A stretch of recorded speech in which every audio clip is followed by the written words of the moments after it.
All right, welcome back to Making the Argument. We got a special interview for you today. Earlier this year, I think it was March, I went out to a live action summit in Southern California, and I was there to speak a little bit about masculinity and the proper role of men to be husbands and fathers, and our job about protecting and providing and all of those traditional things which are so out of favor with the culture these days. And I got to tell you, one of the most interesting parts of that entire event was not getting to meet a whole bunch of people that I really thought were awesome and people that I had seen before and thought, oh my gosh, I've seen this person on Instagram or YouTube or whatever else. It was sitting there, and I remember I was kind of in the back and I was working on something else. I was kind of preparing to get up and speak, and I was listening to Dr. Jennifer Morse just crush it on stage as she was explaining her position on various things with respect to the traditional family, as she was talking about the life issue, as she was talking about sexuality. I was listening to her talk about it, and the arguments that she was giving were just impeccable. They were incredible. And look, let's be honest. There's a lot of people that I happen to agree with ideologically who I don't always think make the best arguments or the most culturally relevant arguments or the most intellectually consistent arguments. And so when I hear someone making one that I'm like, my gosh, this is flawless. Why didn't I think of it this way before? That was just really, really impressive. So Dr. Morse, thank you so much for being on Making the Argument today. Oh, well, Nick, thanks for having me on. I was impressed with your talk as well. And that event was stupendous. It was a young leaders conference. And boy, I was inspired by those kids. There's about 750 kids in there, and they were cheering, at all the right places. They were cheering, both. I think you had that experience, and I sure did, that they would, just burst out, just bust out excited and everything. And at least my video from that event has been posted. Yep. And so you can hear the kids lose it, in a couple of places during the talk. So it's really great. It was a great event. It really was. It was a lot of fun. Well, listen, I just want to introduce the audience to you here a little bit. Okay. Well, I'll tell you what. I'm going to list through like some of the accomplishments because you've taught economics, which that was another thing that I found fascinating, was that so many of the people that were there to speak had maybe studied psychology or early childhood development, or they had opined on various issues with respect to the family. And you've done all of that as well, but you're also you're a trained economist. Can you tell us a little bit about kind of your academic career and the path that you took that has led you today to have written several books on a wide array of issues, from economics, the family, the sexual revolution? Can you just give us kind of a brief overview of all of that? Sure. Yeah. So my PhD's in economics. That's the kind of doctor I am. I'm not a medical doctor. I can't do anything useful like deliver babies or set bones or anything like that. My doctor's in economics. I taught economics at Yale for 5 years, and then I taught at George Mason University in Virginia. I taught there for 11 years. And I got involved in conservatism, broadly speaking, through free market economics. Because when I first learned about free market economics, it was back when the Soviet Union was still a thing and Marxism was still a thing, and free market economics just made so much sense, and which Marxism made no sense, and the Cold War was still on and so on. And I was kind of enlisted in the business of defending the idea of a free market as opposed to socialism and communism and even certain kinds of government overreach and regulation and stuff like that. So I fit into the econ department at Mason, and and that was my life. That's what I was doing. And somewhere in my early 30s, it became clear I was going to get tenure at Mason. And I said to my husband, "It's time we started a family." And he said, "Okay, fine." We start trying to have a family, and lo and behold, the baby did not come during the month that I had set aside for it to come. Because, see, I had it all planned that I was going to have the baby and go back to work, and a complete ridiculous plan. So we had, long story short, we had 4 years of infertility, which is important because it brought me back to the practice of the Catholic faith. I was a cradle Catholic who left the faith. Pretty much I left the faith over sexual issues because I thought, they're so uptight. I want to do what I want. I don't have to listen to them. I'm going to do what I want. And then, in the meantime, then proceeded to make a mess of my life, which, even my kid sister could figure out that I was screwing up, a kind of a thing. But it was infertility that really got the grip on me. And because I was, used to um, having things go the way I wanted, as long as I played by the rules, the rules that the modern world has set for the modern woman, which is that you work hard and you get your education, and by all means, you don't have a baby too soon because that will ruin everything. And so I was doing that script, right? And lo and behold, the baby didn't come on schedule. And it was a spiritual crisis along with everything else. And for those of you in your audience who have experienced infertility, whether you're, on the male side of it or the female side of it, it's a miserable experience. It's a miserable experience. But it brought me back to the practice of the faith because I could see that I couldn't control everything, which is a good thing to know before you have kids. It's good to know you can't control everything, right? Because they're definitely going to teach you that. Right. If you're not ready for that, man, you're gonna be a mess. But so anyway, in 1991, we adopted a little boy from a Romanian orphanage. And if you remember, 1991, the Berlin Wall went down in 1989. So we were kind of in the first batch of people to get these orphans from Romania. And there were a number of us in the Northern Virginia area, similarly situated, couples, kind of career couples, a little bit older couples adopting these kids from overseas. And the little boy came into our home in April of 1991. And 6 months later, I gave birth to a baby girl. So we had in our home 2 kids within 6 months' time. We had 2 kids. They were 3 years apart in chronological age, but psychologically, psychosocially, they were about the same age, And so we were confronted. I mean, I call it a controlled experiment, if you're a nerdy econ person. And my husband's an engineer, so even more. Oh, nerdy, gosh. We're kind of like totally not prepared for what we're dealing with here, right? But it just became so clear, Nick. Kids need their parents. Kids need their parents, because what our boy was going through, what we had to do to help him develop 2.5 years of basically, profound neglect, isolation, very healthy physically, but profoundly neglected. And all the other parents in our adoption support group, whatever, they were all dealing with the exact same problems, the same kind of developmental problems, social problems, inability to look you in the eye, resisting being hugged, having sensory integration issues, and not being able to talk. That's the most obvious one, And so, we were plunged into this whole thing. And for quite a few years, we were kind of like paddling like mad to do what needed to be done. And he's fine now, but we were really scared of where this could end up. And we saw people, go down in flames, so to speak, because it's a much bigger deal than we realized, right? When we undertook it.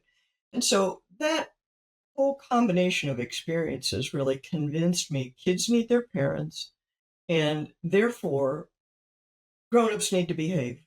The whole libertarian idea applied to the family simply doesn't work. As long as the grown-ups agree to it, everything's going to be fine. That is not true. Okay, because the babies have put their own constraints on things, and we as adults have a responsibility to deal with that. To constrain ourselves either personally or as a society. With appropriate social structures and laws and expectations on people and stuff like that. Hopefully, you have it both at the personal level and at the social level. But of course, now we have neither. Pretty much we have neither. And so really for the last 20 years, I would say, Nick, I've been engaged in trying to spell all that out using my gifting from economics as opposed to child development. I mean, I know something about those fields, but that's not, I'm reading other people's stuff. Well, I think that's fascinating because I'm as far as my economics, like if you were to ask me who I read in economics that really influenced me, it's going to start off with Milton Friedman, and then it's Karl Menger and Ludwig von Mises and Thomas Sowell and Walter Williams and Friedrich Hayek, right. Like these, and that introduction into people explaining economics so well was heavily influential on my larger political philosophy. And so I always say that I definitely have something of a libertarian bent when it comes to viewing political philosophy. but it's interesting. Like, my wife and I joke that when it comes to government, we want small government, very, very constrained, very limited, open free markets. And when it comes to our house, we have a benevolent dictatorship. Yeah, right. Yeah, that's right. But so you like you said, you entered into this environment where, again, I think people need to understand this, especially some younger people in our audience, that I think the mindset behind adoption is, okay, you find, maybe someone is having infertility issues and they'd like to adopt a child, and there's certainly people within foster care, or they might find a young mother who's looking to give up her daughter for adoption or whatever it might be. When you're talking about adoption, immediately following the fall of the Soviet Union, again, you're talking about state-run orphanages in Eastern Europe, among other places, where, like you said, it's not as if they were getting all this like nurturing and interaction or whatnot. This was really, really, really dire circumstances for these children at the earliest ages. And there's some people that might think, well, what does a baby really do when they're little anyways, right? They just eat and they sleep and they, poop and the whole deal, and how much interaction they need. Well, you got to experience this firsthand and what happens when a child does not get that interaction. And so as you have a specialty in economics, and as you're experiencing this on a very, very personal level, where you are very personally invested in this is not just a research project. How did all of that, when you say that, kids need their parents, I think most people listen, they go like, well, of course. Yeah, we know that, of course we know they need their parents, but what do you mean? Because you don't just mean, well, of course they need a mom and a dad to exist and to take, and to provide or whatnot. In a world where more and more families find themselves in a situation where they feel like both people have to work outside the home, and we need more daycare, and we need more resources in order to make sure that the mom can work or the dad can work or whatever else it is. What do you mean specifically when you say that the kids, like no kidding, need their parents at these earliest ages? How long do we have, Nick? How long do we have, Nick? So I want to go back to something you very first said. Kids, what do kids need? They don't really need that much. They don't do much. They just kind of sit when they're babies, right? What are they doing? Yeah, they're just babies. What the heck? Okay, so there was a time when people, this is what you're saying is kind of scientism, I would say. Okay, because you're saying, we're looking at this as a kind of a mechanical thing, and they're not doing much, so therefore they don't need much. And there was a period of time where that was kind of the prevailing theory of child rearing, that they're like potted plants. You kind of water them a little bit once in a while. And, they're really good. They're really going to be fine, And there were a series of experiments and things that were done in the 60s, a series of things that were noticed. There was one guy who, during World War II, I think, noticed it. It was called, the guy's name will come to me in a minute. I want to say Rene Spitzer. He noticed something that he called hospitalism, because he was seeing children in hospitals who were separated from their parents because they were sick or had an injury or something like that. And at that time in the 40s, the concern was, we got to keep people safe from germs. We don't want people getting infected with germs. Sanitation. So the kids were pretty isolated. And if the kids coming out of that experience, being in the hospital for 2 weeks, they were different children when they got home. They were not the same child psychologically. And so this guy, whose name escapes me, he filmed it because he realized something was up. And so he started filming these kids, and he saw them day after day just kind of getting more and more listless, and kind of what age range are we talking less about? And less. What's that? What age range are we talking about? I want to say most of them, we're talking about preschoolers. Okay. I think is what we're talking about. Yeah. And so that something was happening to them developmentally. And so what we've learned since about that is that the physical contact with your mother is extremely important to the development of the child, because the child and this I wrote about in my first book, Love and Economics, okay, which you just mentioned. It takes a family to raise a village.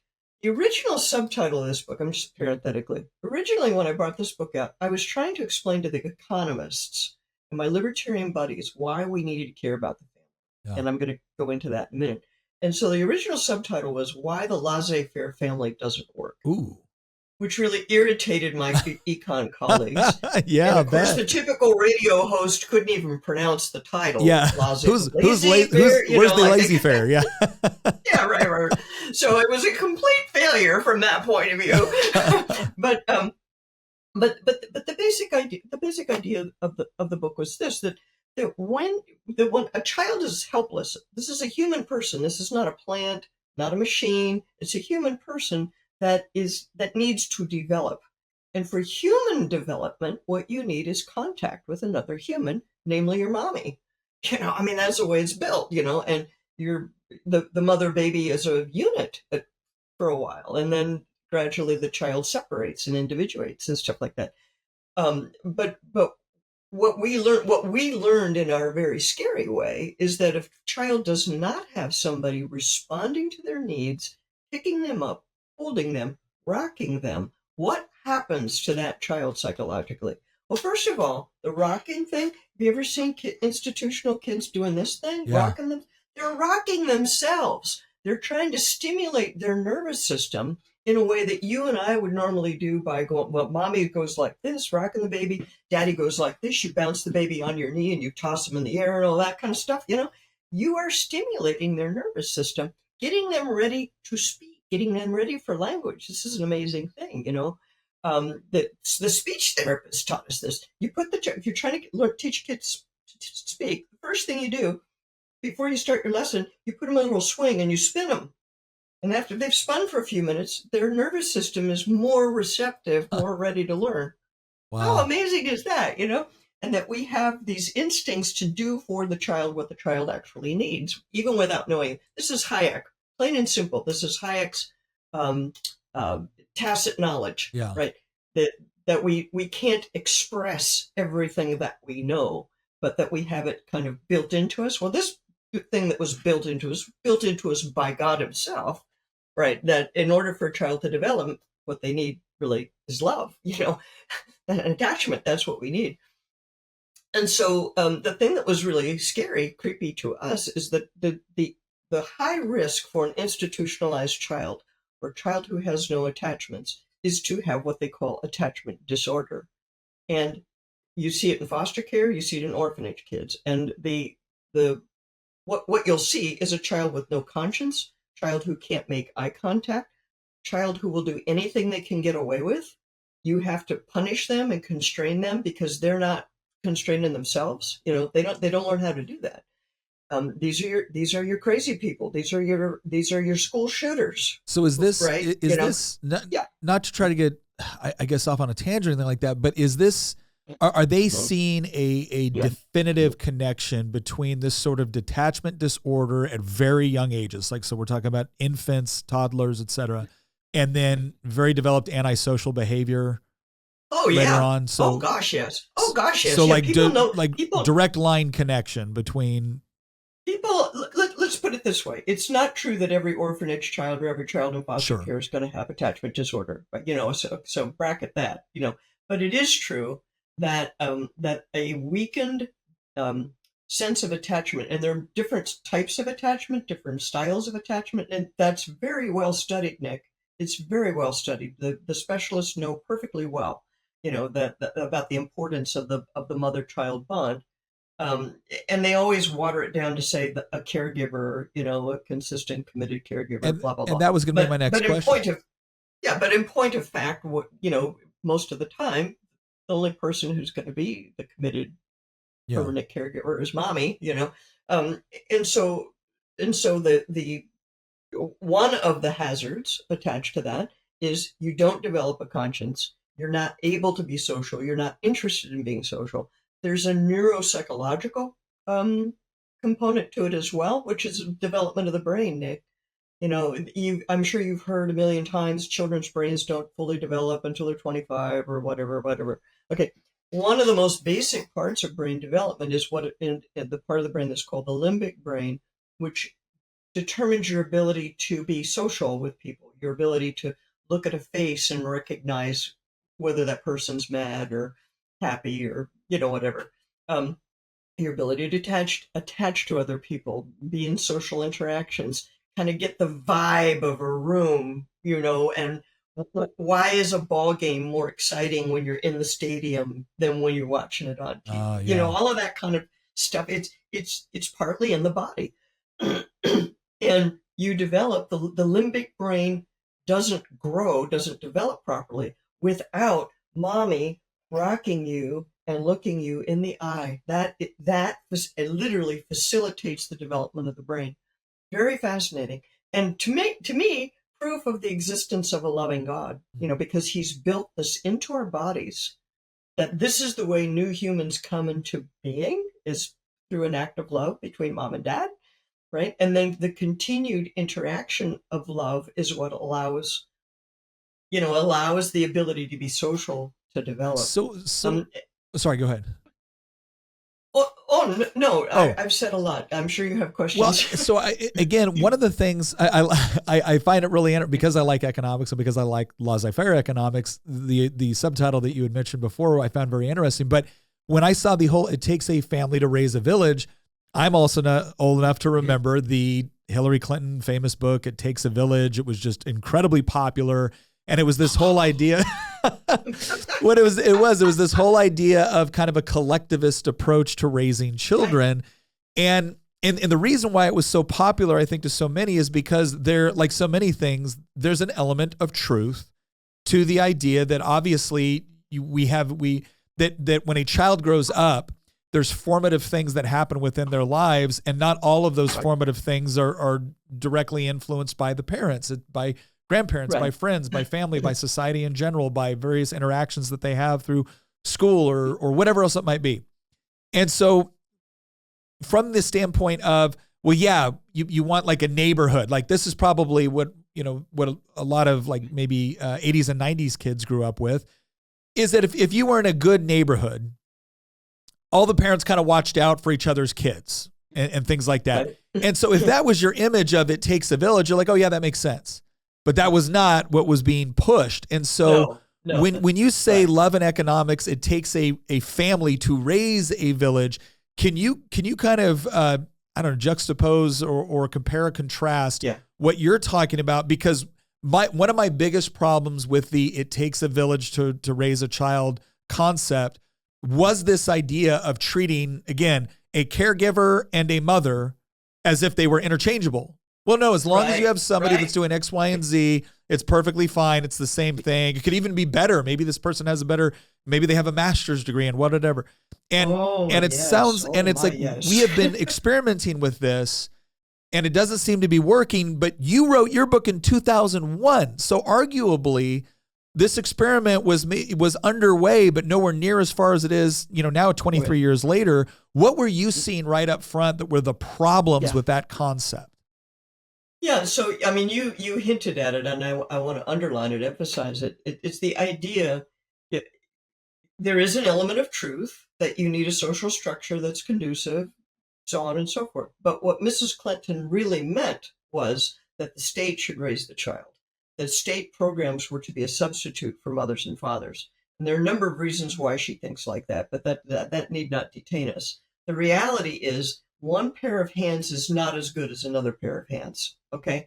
I mean, the idea that you can substitute your parent for daycare, where there may be turnover in that, right. You may not have the same daycare worker every day, and they'll quit. Yeah. They won't show up when you need them to show up, that kind of thing. Or that your dad and mom can get divorced and each marry new spouses, and that'll be perfectly okay. When your dad goes and has a kid has another child with his new wife, that you're going to be just fine. You're going to fit into that family just fine, even though you're going from house to house every weekend and those kids aren't. Yeah. I experienced that. Yeah. A lot of people have. And you were there in the room when I was talking about that at Live Action, when I was talking about the hardship of divorce. And, I can look out there and I can see them, they know, they've been through it. But the point is that relieving adults of particular responsibility for their particular child, that's what the sexual revolution in a way has been all about. It's been about saying, you can do what you want sexually. Everybody will be fine. Everything will be fine. The idea that you should stay together for the sake of the kids, that's an old taboo. The idea that you should be faithful to your spouse, that's an old taboo. We'll be fine. We're way past that. We're so smart now, that kind of stuff.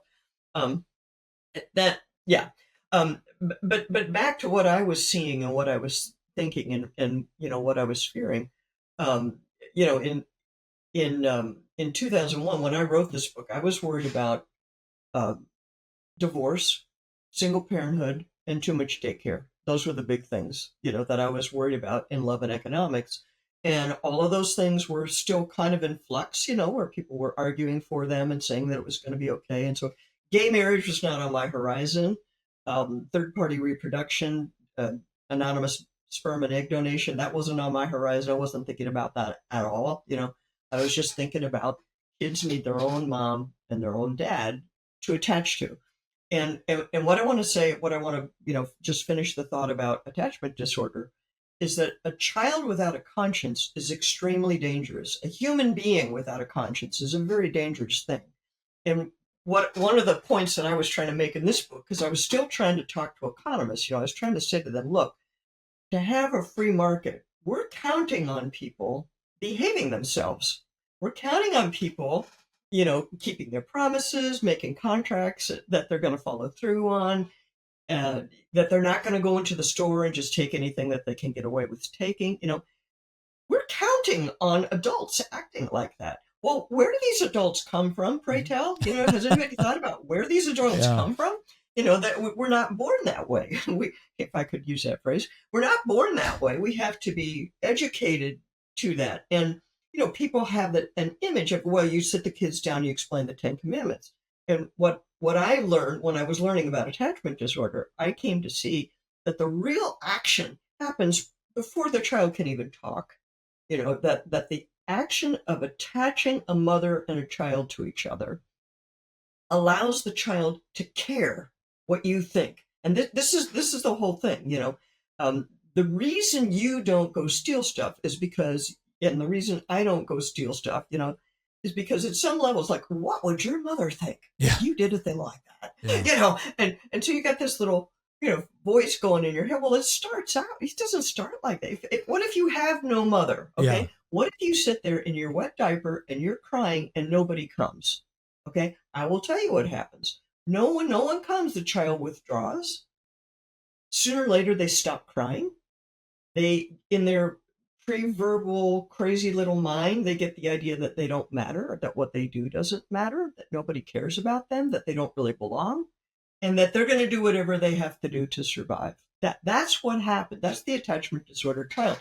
And so my point to the economists was that society cannot handle very many people like that and still be free. Yeah. Because if you got to be looking over your shoulder at every single person, you got to have a cop on every corner. Yeah. You got to have restrictions. And even then it won't work because the cops will be the ones with the detachment disorders and they'll just have authority to. Right. Where are you going to get the cops? We were having this argument go ahead. Yeah, we were having this argument a while back where we were talking about how if you like individual liberty and property rights and free market economics, that all rests upon a moral substructure that has to be there. It doesn't just automatically exist in the way that some people would like to think it does. It requires people that actually respect certain moral codes to be able to rely on those systems to work effectively. Otherwise, you're constantly looking over your shoulder and you can never specialize, right? You can never really engage in division of labor. You can never do any of those other things. Well, let me ask you this, because I think I find it interesting how you kind of tied in the sexual revolution component of this, is that this didn't just happen overnight where all of a sudden it was like, oh, do moms and dads really matter? Can we just replace them with daycare? There was things that had to happen before you could start to try to make that argument. And when you talk about the sexual revolution, and I brought this up once in a debate and had some people get very mad at me, but I was essentially saying that, look, if you want to look at the breakdown that we're starting to see within the family, if you want to look at, I said, you have to take it back to the sexual revolution. And of course I got the typical, oh, you're very archaic and look at you, you're the, old toxic masculine patriarchy, women, but like, no, what I'm saying is is that if you don't, there are certain consequences to sex. One of those consequences, What? and again, consequences can be good What? or bad, right? But one can be a child, right?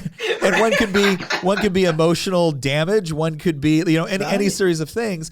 I said, and if there isn't a moral structure that sees sex as something that needs to be respected as more than just a response to stimuli, well, then of course you're going to end up in a situation where people undervalue it, essentially, abuse it, misuse it, and then you show up in a society where now it's about personal gratification without the responsibility that goes with it. So, what did you see when you're thinking about like the concept between Love and Economics and then your other book in 2015, the sexual revolution and its victims? How do you think the sexual revolution has, like, what do you think are some of the most drastic effects of that movement and the family and maybe its impact, not just on children, but also men and women? It takes a while to unravel it all, to think it all through. Right. And so when I wrote Love and Economics, I was really thinking about the bond between mother and father. Yeah. Because for the mother to attach to the baby, somebody needs to be taking care of the mother. Right. Because if you that's just a fact, and I remember sort of figuring this out and thinking this through. Well, okay, somebody else could take care of the baby while you're at work. Okay, well, now that bond isn't as great between you and the child, and between the caregiver. Because I was trying to do this, okay? So don't get me wrong. I tried to put my kid in daycare. Yeah. It's a family joke. Now, kid, you flunked out of daycare. He's a grown man now, Yeah. But, but it's like a family joke because, it was really not appropriate to put a child who'd been that badly neglected. He didn't need institutional care, for crying out loud. He needed mommy, right? Yeah. And it needed to be me or it wasn't going to work. But it occurred to me, Nick, at some point that the mother is dependent, the single mother who thinks she's doing it all on her own, she's really not. She's got her daycare provider. She's very dependent on her daycare provider, right? She's dependent on her employer for her to have money so that she can take care of herself, or the government, to provide her with money. She's very dependent on these other people who don't care about her. Yeah. Right? She's simply, their relationship is Yeah. completely commercial and instrumental, whereas the relationship between the husband and the wife, mother and father, should be that he is invested in her and her child. And, a good dad, as you obviously know, not only is that what a good dad needs to be for the sake of others, but this is what helps a man develop his full potential as a man, is the ability to see that he's needed.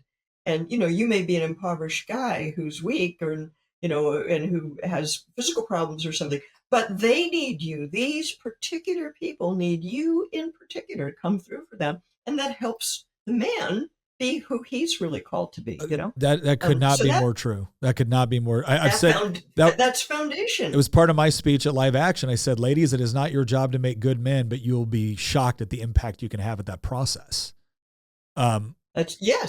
Yes, that's right. That's right. And so the idea, I once wrote a column about this, and it was called "There's No Such Thing as a Single Mother," because she looks like she's single. And so I don't use that term generally. I use the term unmarried. I don't use because every child has a mother and a father. Every child has that.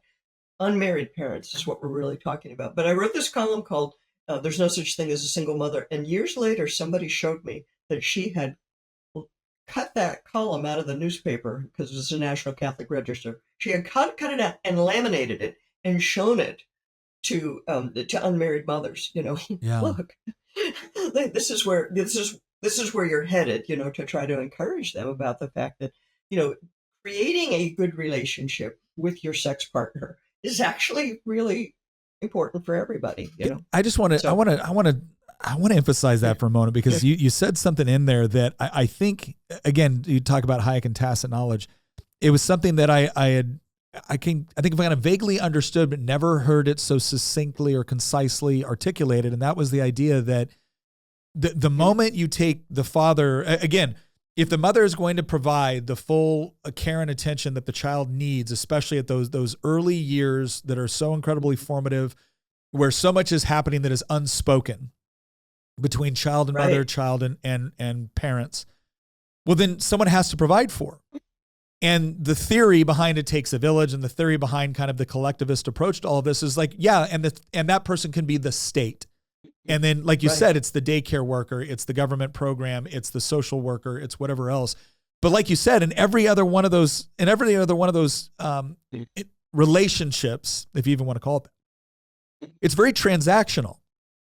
The daycare worker is not going to show up regardless, no matter what, to do it, because she may like the mother, she may care about the mother, she may, on some esoteric level, take pride in her job of being helpful, but ultimately she's there to collect a paycheck, and she's got a bunch of other people, or he's got a bunch of other kids to take care of or to look after or whatnot.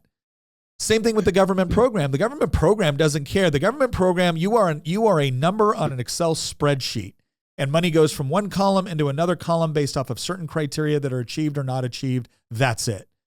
And even if it's the social worker that, once again, is fully committed to trying to be a positive force in somebody's life, okay, fine, go talk to a social worker that's been doing it for more than a couple of years.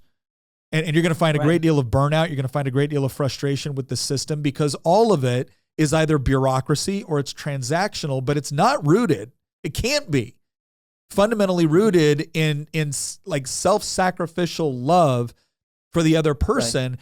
And there is a huge difference. You could argue that there's a transaction taking place in both scenarios, but everyone fundamentally understands the difference between a transaction that is purely commercial or bureaucratic or legal versus one that is rooted in genuine affection, love, compassion, empathy, sympathy. And I've never heard anyone, as you are articulating that, it's like, oh my gosh, this is what happens when you start to look at the family structure or raising a child as nothing more than a bureaucratic engineering problem to figure out, as opposed to a social dynamic that is so critical. And the very people that are a lot of times lecturing the rest of us on compassion and tolerance and love and acceptance, they're the same people advocating the system that is in many respects devoid of those very attributes when raising a child by separating it from the parents. And actively undermining it. Okay? Yes. So, I mean, it's all well and good to point out that there are value for value exchanges between a husband and a wife. That's true. But that's not the whole story. Yeah. And it's certainly not the motivation. If it is the motivation, it won't last. Mm-hmm. It will not last. And the truth is that children need their parents not only in their tender years before they can talk, but throughout their whole life. I mean, I've talked to people whose parents got divorced when they were, maybe 30 years old or even older, talking to a guy who, his dad decided to go get a new wife or something.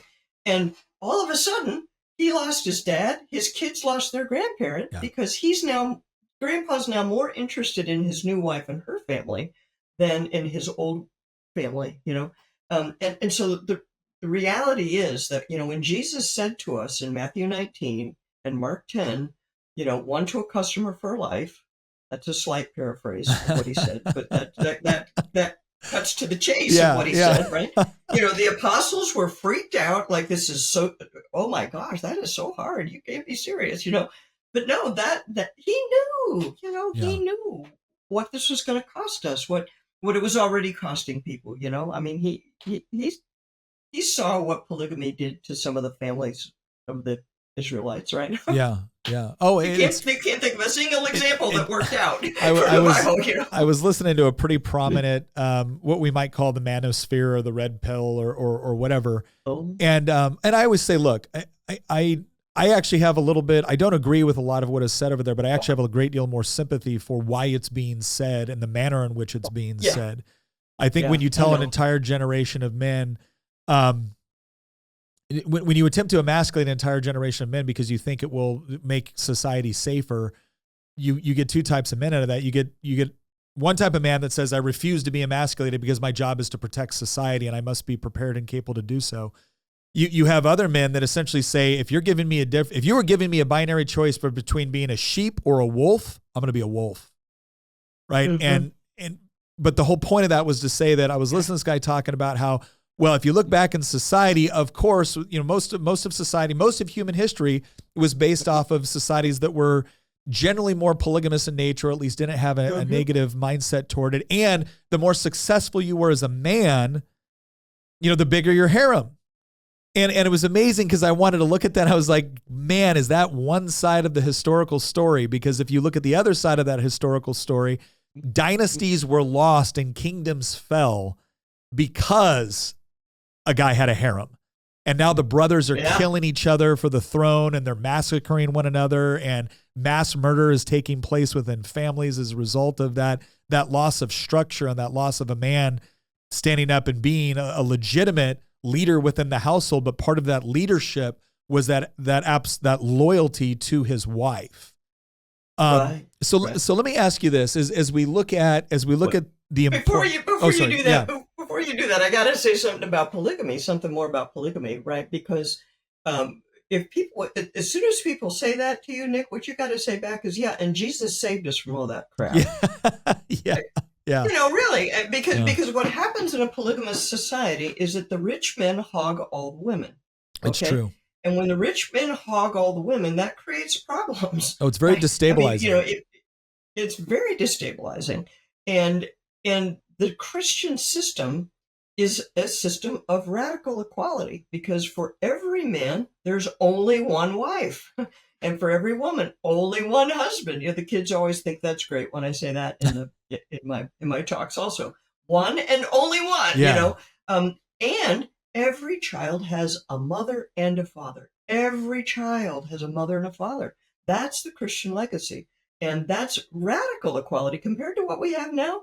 I mean, when you think about the things that have been done in the name of equality between men and women, the equality between gays and straights, what we end up doing is introducing even more radical forms of inequality into society by trying to, make equal things that, that really can't be made equal. Well, but anyway, enough about that. I want to hear what you had to say. You were going somewhere. I think that's absolutely spot on. There's one other thing I really wanted to get to, and that's, and this kind of comes from your position as an economist as well, because I think that's one of the things that's interesting about this and the approach that you're taking at looking at this issue. So if we can acknowledge, let's say that not just maybe common sense or yours and my, faith or theological convictions, but like, no kidding, the data, right? The empirical data, right, suggests, overwhelmingly suggests that children need a mother and a father. That is the ideal. The ideal is a mother and a father. That is what they require to be able to fully develop. Of course, you're going to be able to find cases of kids that do okay without having that. You can find other cases where the kids have that and they still do poorly. But there's no question that when we look at all of the evidence and all of the dynamics, that mother and father is important. That connection between mother and infant and mother and toddler, and parents and toddler is not interchangeable. You can't just throw a different person into the mix and expect to get the same results. It doesn't make sense for either practical reasons, and you could argue it doesn't make sense probably for moral reasons.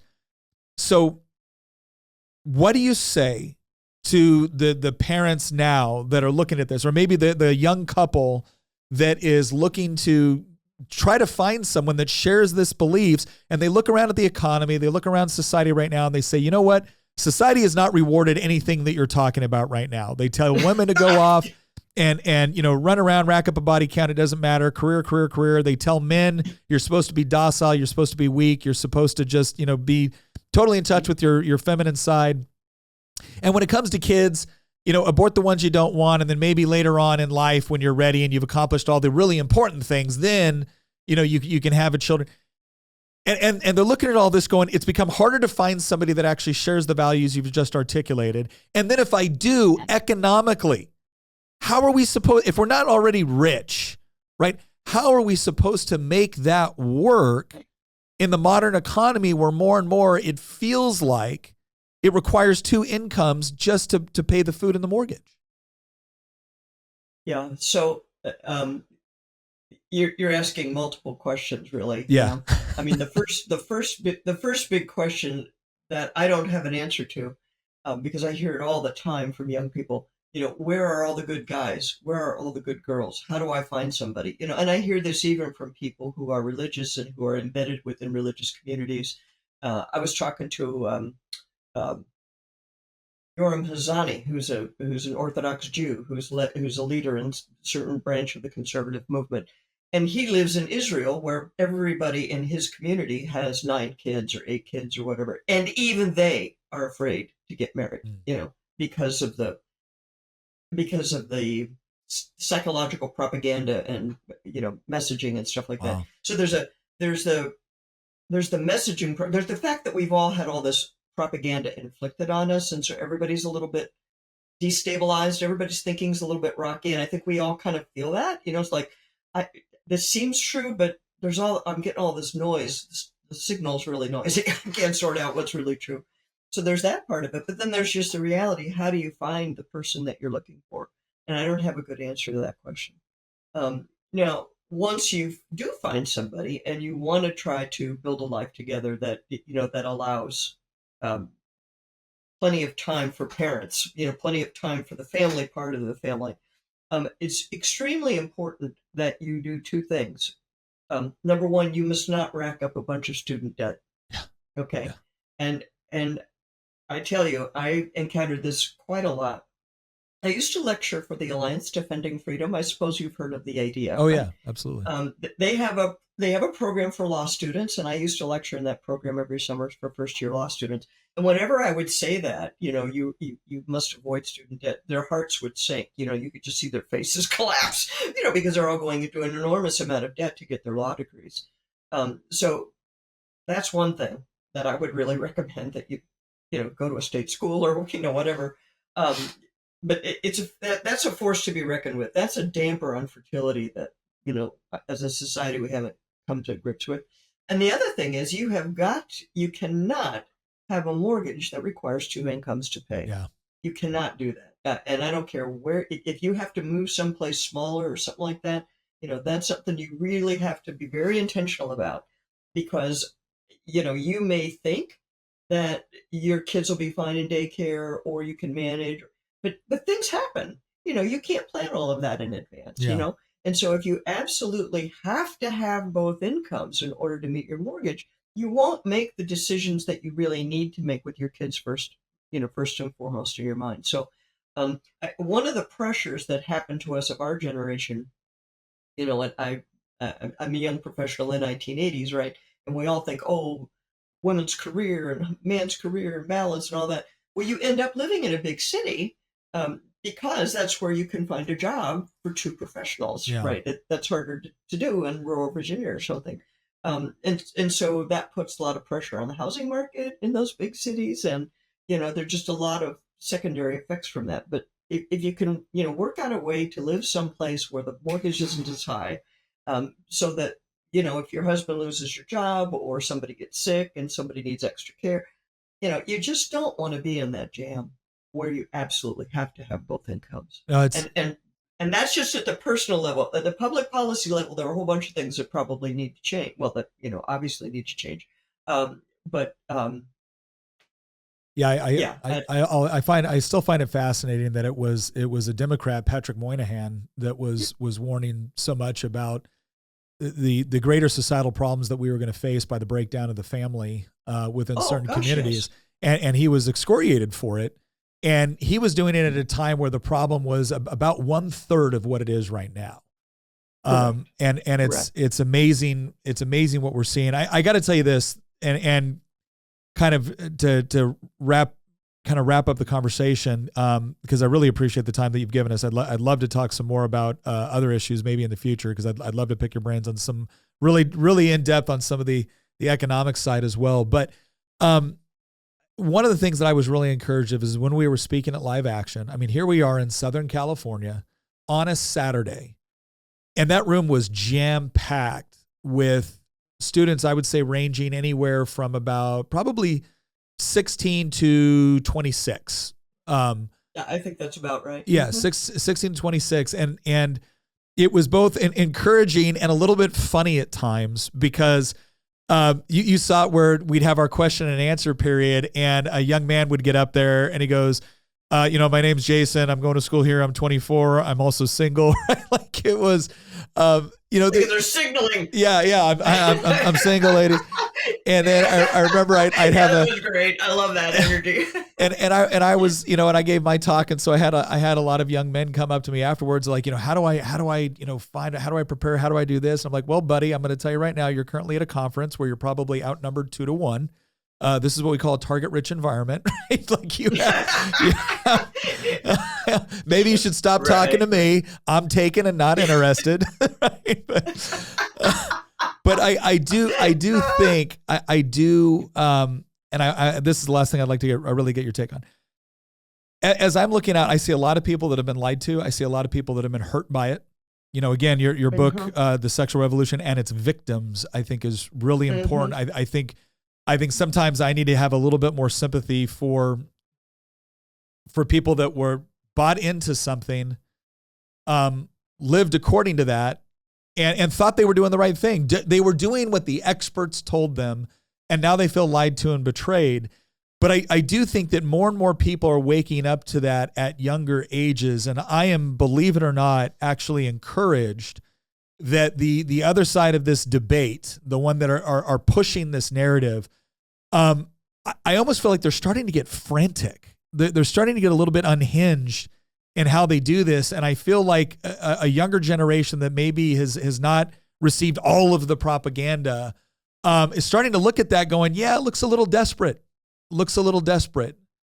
And they're looking around for, okay, I get it. You got a bunch of experts saying X, Y, and Z, but as I look around in my own life or my own community or my own sphere of where I live, I'm seeing that the people that are happy are not doing it the way the experts tell me to. Do you see the same thing at all, or do you think we've got a lot longer to go? Well, economists and forecasts, not a good thing to be asking an economist about a forecast. but seriously, I think, in every generation you have different elements, right? Because people bitch and moan about the baby boomers. Well, I'm a baby boomer. Thank you very much. I've spent my entire life trying to fight this stuff. Please don't blame me. That's like really rude. Yeah. But I get what you're saying at the same time. I get what you're saying. And so the young people that we encountered there at the live action meeting, they're a breed apart within their own age group. Yeah. They're a special group. And they know it. And, some of them would be talking to you about the pressures they face at school, or some of their moms were talking to me about, that my kid's at public school, but because I can't get them out of there because of this and that. But I'm in there fighting for them at the school board. I'm trying to get some of these crazy things to stop. But I do think the irrationality has reached a fever pitch, and there are a number of forces pushing back. So I was very encouraged by the recent CAS report out of the UK, basically saying that trans medicine is unscientific, completely unscientific. We're stopping it here in the United Kingdom. We're not doing this anymore. Yeah. And the response to that from the trans establishment over here has been basically hysteria. Not really anything very reasoned. So I think some people are going to see that and react to it, and that's all good. But I think this is our opportunity, Nick, to, yes, go ahead and fight on each issue by issue, but at the same time, keep calling attention to the underlying issue of mother, father, child. The human person is meant for love. That means personal, not bureaucratic, not interchangeable parts, not commercial. It means personal human encounter. That our Christian worldview is in fact the more humane. By a long shot, it's the more humane. And the sexual revolution, the thing I prove in this book, The Sexual State, this is really about showing that the state has enforced the sexual revolution from the very beginning. It's never been a popular uprising. Yeah. Even though it kind of looks like that now because so many people are invested in it and try to defend it. But if you look at the trans thing, you can easily tell that it's top down. Yeah. There's nobody. That's a great point. They're forcing it into the schools. They're forcing parents to comply. I mean, they're rewriting the definition of parenthood, basically. That a good parent is one who does what the state tells them. Yeah. Yet it's desperate, is what it is, and it's all top down. There's nothing grassroots about this thing. Even though they can fill a courtroom or fill a legislative chamber with their crazy people, whom they bring in by the busload. Mm-hmm. To testify and whatnot. I imagine you've seen that in your in your experience in Virginia. Just busloads, crazy people, and that's been going. But the point is that has been the pattern from the beginning. Okay, that's how it was in gay marriage. I was in the middle of the gay marriage debate for from 2008 through to the end, and that's how it was with that. That's how it is with the abortion stuff. Lies, misconceptions. Deliberate falsehoods, distortion of data, suppression of data, silencing of critics. I mean, I have an interview on my channel. I have a YouTube channel too, Nick, that people might want to come see me at. On our channel, I interviewed a guy who was involved in the debate over the link between abortion and breast cancer. And he's a scientist, he's a biology guy, been collecting studies on this subject for a long time. And he was there when the National Institutes for Health came to the consensus that there is no connection between abortion and breast cancer, because the only people we invite to our meeting are the people who already agree with us. Yeah. And I got this doctor to describe that, just tell us what happened, because I wanted that on the record. Nick, he lost 2 jobs over this issue in the 90s, in the 1990s. That's how long this crap's been going on. Yeah. The gatekeeping has been going on a lot longer than people think. The reason why I think everybody's noticing it over the last 5 to 10 years is because it finally escaped the university. And now it's worked its way within our elementary schools, our middle schools, our high schools, our HR departments and companies, our politics and everything else. I think a lot of times people thought, this is some crazy stuff in the sociology department of Berkeley. Like, okay. But now those people are writing the textbooks for your high schoolers. And so it's a very different world. Right. But well, Dr. Morse, thank you so much. Again, to our audience, Dr. Morse, founder of the Ruth Institute, author of several books. We've discussed 2 of them today. But Dr. Morse, tell our audience where they can find you on social media and any other place. Sure. So we have a website, ruthinstitute.org. The best way to get in touch with us is to sign up for our weekly newsletter. Then you'll hear from us every week. And we have never been censored in our email list. So that's always good. We have a YouTube channel where we have been censored from time to time, and where we get obnoxious little boxes that say context, Trevor Project, or, abortion is really this, blah, blah, blah. Anyway, so you can just type in Ruth Institute on the YouTube search bar, you'll find us. But we also have a locals channel, which is a free speech alternative to YouTube. And so we really want people to sign up over there, and get involved there. We have a very big Facebook page, and you can find us on Twitter. So those are the places where you can find the Ruth Institute. All right. Well, Dr. Morse, thank you very much for your time. And thank you very much to our audience for sticking by. Also, go ahead and go into the Circle. If you go into our show notes page, you can find our community chat under Circle. If you have somebody that you'd like us to invite on, or some questions you'd like to for us to ask to a guest, that's a great place to go on there and make those recommendations. Once again, thank you very much for joining us. I'm Nick Freitas of Making the Argument, and we will see you next episode.